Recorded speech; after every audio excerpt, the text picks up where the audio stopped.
Looking for some horror movies you can watch in October? Here are some of my favourite underrated horror movies you can watch online.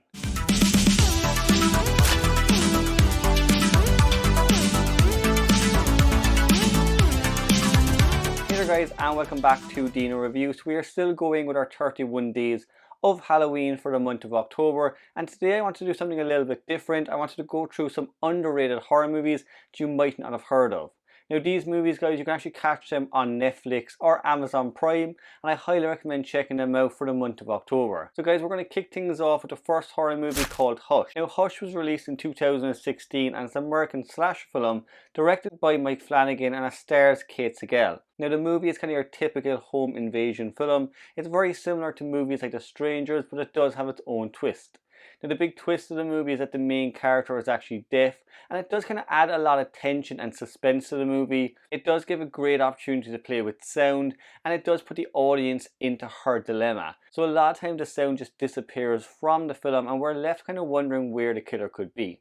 Of course, when he attacks, they rev up that ante, they rev up the volume, and there's some really great jump scares because of that. Now the main character at the same time, she is a fighter throughout the entire movie, and she does kick some serious ass. It's a great movie, guys, if you like home invasion type movies. Like I said, guys, this is very similar to The Strangers, but I actually prefer this one a little bit more. It is definitely a smaller film for sure.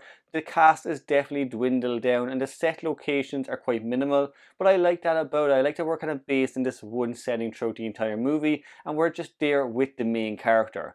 It's a fun home invasion movie, guys. If you haven't checked it out, I highly recommend giving it a watch. Next up is The Visit from 2015. Now this one, guys, it is a found footage horror movie and it's done by M. Night Shyamalan.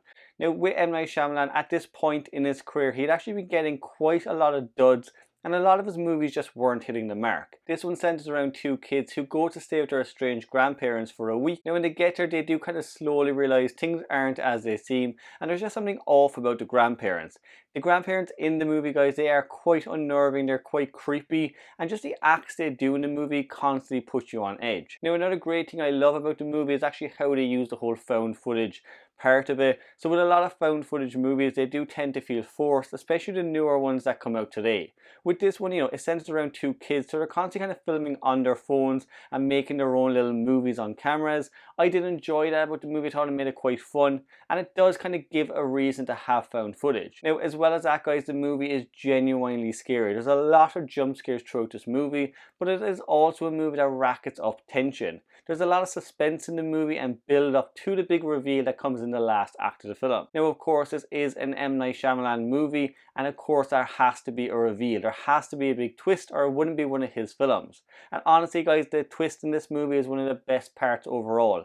As I said, guys, M. Night Shyamalan didn't really have a lot of success leading up to this movie. He was getting quite a few duds at that time, and a lot of his twists just weren't working. For me, guys, I went into this movie not expecting too much, and when the twist came, I honestly did not see it coming. This one, guys, as I said, it's very scary, it has a lot of suspense and a really great twist. Another really fun movie is Dead Silence from 2007.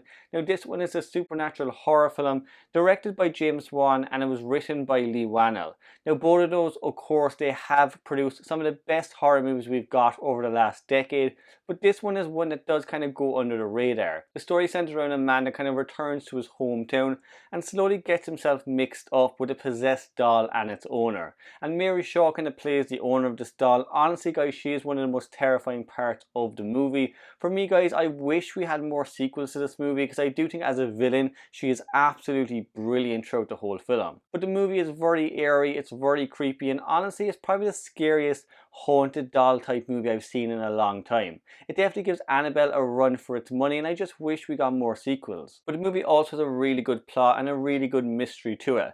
Of course, guys, it has a lot of creepy jump scares. The doll in the movie is absolutely terrifying.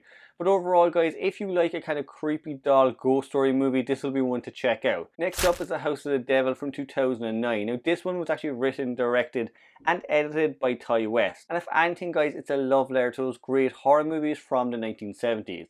Just a look at the movie, the cinematography, the costume design, the lighting, Everything about this makes it look like a movie that was actually produced and made in the 1970s. The movie is also very much a slow burn, but it has something to it that still kind of keeps you on edge. It's a very suspenseful movie and it's a very uncomfortable movie to watch. Slowly the plot begins to kind of unravel, and when you reach the third act of the movie, it does go batshit insane. And I like that as well. Both parts of the movie feel so different in each other, but they still kind of retain that 70s setting that it has. The film is very well paced, it's very well written, and it has a great feel to it. If you're a fan of movies like Rosemary's Baby, or if you're a fan of The Omen, this is definitely one to check out. And the last one on my list is Sinister. So Sinister is a supernatural horror movie directed by Scott Derrickson and was released in 2012.